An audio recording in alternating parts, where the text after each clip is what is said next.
Hello दोस्तों, नमस्कार। मैं अमरिंदर और आप देख रहे हैं यूट्यूब चैनल ऑर्डरसन सोलर सिस्टम।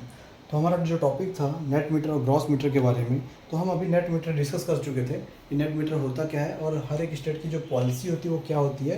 तो हम यूपी की पॉलिसी डिस्कस कर रहे थे कि नेट मीटर और ग्रॉस मीटर कहाँ होता है। तो जैसे कि यूपी में डोमेस्टिक में आपका जो लगता था वो क्या है, डोमेस्टिक में आपका यूपी की जो सोलर पॉलिसी है, सोलर पॉलिसी, तो उसमें क्या है कि उसकी जो डिस्कॉम है उसने क्या डिसाइड कर रखा है कि डोमेस्टिक में नेट मीटर लगना है और इंडस्ट्रियल जो हमारी इंडस्ट्री है, इंडस्ट्रियल में हमारा वो लगेगा ग्रॉस मीटर। ठीक है, तो अभी हम डिस्कस कर चुके थे कि नेट मीटर जो होता है वो कैसे वर्क करता है, मीन्स नेट मीटर क्या होता है और कैसे वर्क करता है। इसी तरीके से ग्रॉस मीटर क्या होता है, कैसे वर्क करता है, अब हम डिस्कस करेंगे ग्रॉस मीटर के बारे में। तो जिस प्रकार से आपने 240 यूनिट बनाई थी सोलर से, 240 यूनिट जब बनाई थी तो नेट मीटर के केस में क्या होता था, आपको मैं थोड़ा सा रिवीजन करा देता हूँ। नेट मीटर के केस में क्या होता था, 240 यूनिट जो आपने बनाई थी उसमें आपने 200 यूनिट यूज कर ली थी घर पे। ठीक है जी, तो बचा कितना, जो 40 यूनिट एक्स्ट्रा था वो 40 यूनिट एक्स्ट्रा आपने क्या कर दी, ग्रिड को एक्सपोर्ट कर दी, क्या कर दी, ग्रिड को बेच दी। तो इसका जो एक 40 यूनिट का मतलब मान लो 7 रुपये के हिसाब से वो आपको दे दे पैसा, तो 7 चौके 28 यानी 280 रुपये आपको डिस्काउंट ने दे दिया। आपके बिल में 280 रुपये माइनस हो गए थे। तो ये तो कॉन्सेप्ट हो गया था आपका नेट मीटर का। ठीक है, तो अब ग्रॉस मीटर के केस में क्या होगा, सपोज आपकी ये पीवी पैनल्स हैं, ठीक है जी, जो कि डीसी पावर दे रहे हैं।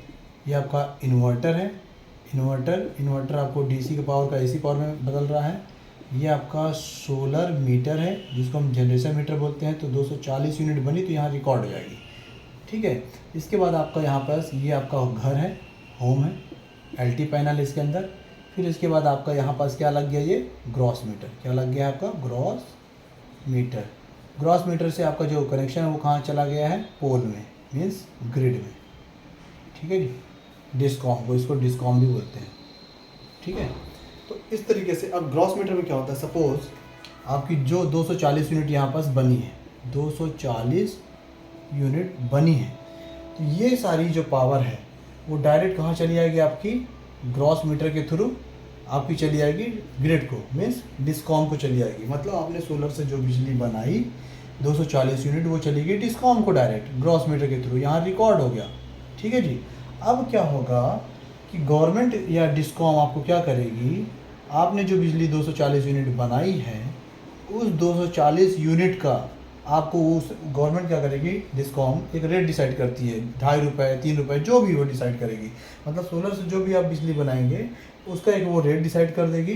जैसे सपोज 2.5 रुपये उसने किया रेट डिसाइड, तो आपको क्या होगा, 240 इंटू 2.5 मतलब आपको वो 600 रुपये आपकी बिजली का देगी। मतलब आपने जो सोलर से बिजली बनाई थी उसको वो ग्रॉस मीटर के थ्रू डिस्कॉम या ग्रिड आपसे बिजली ले लेगी और आपसे जो बिजली वो ली है आपको उसके एवज में 2.5 रुपये के हिसाब से आपको 600 रुपये वो पेड कर देगी। ठीक है, तो यहाँ पे नेट मीटर ग्रॉस मीटर में फ़र्क ये है कि नेट मीटर में जी क्या होता था कि आपने 240 यूनिट बिजली बनाई थी, उसमें से आपने 200 यूनिट घर में यूज कर ली, जो 40 यूनिट एक्स्ट्रा बचा था उसको आपने ग्रिड में एक्सपोर्ट कर दी, तो उसका जो रेट था वो था 7 रुपये।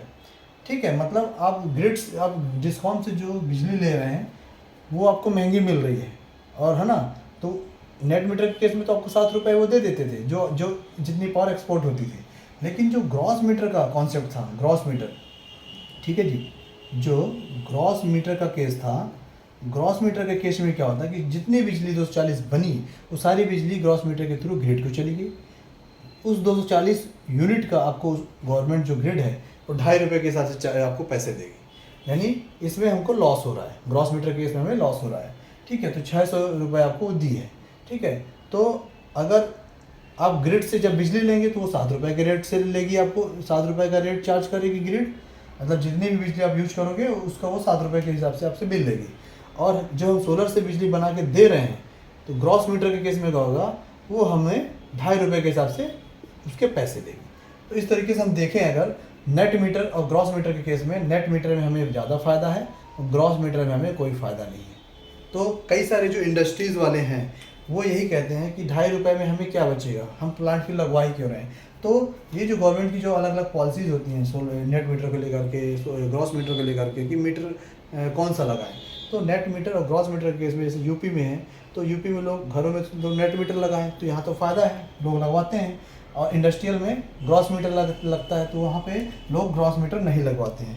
तो इसका एक ऑप्शन है, लोग ग्रॉस मीटर ना लगवा के क्या करते हैं, एक जीरो एक्सपोर्ट डिवाइस लगवा लेते हैं। क्या लगवा लेते हैं, यानी जितनी 240 यूनिट बनेगी, ये 240 यूनिट KWH वो ग्रिड में नहीं जाएगी, वो डायरेक्ट आपके लोड में यूज हो जाएगी और एक भी पावर एक्सपोर्ट नहीं होगी। तो वो जीरो एक्सपोर्ट डिवाइस एक आती है, उसको यहाँ लगाना पड़ता है। तो वो इंडस्ट्री वाले यही करते हैं कि सोलर प्लांट लगाते हैं और जीरो एक्सपोर्ट डिवाइस लगा लेते हैं, जिससे कोई भी पावर हमारी ग्रिड में नहीं जाएगी और सारी पावर का वो यूज कर लेंगे। ठीक है, तो इस तरीके से नेट मीटर और ग्रॉस मीटर का जो ये कॉन्सेप्ट है वो यही कॉन्सेप्ट था, और इसी तरीके से लोग इसको यूज करते हैं।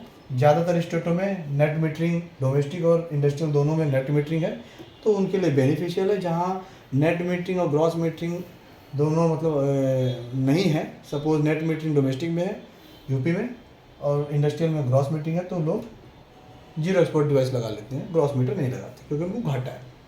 तो आशा करता हूँ दोस्तों आपको नेट मीटर और ग्रॉस मीटर का कॉन्सेप्ट समझ में आया होगा। ठीक है दोस्तों, तब तक के लिए नमस्कार, मिलते हैं नेक्स्ट वीडियो में।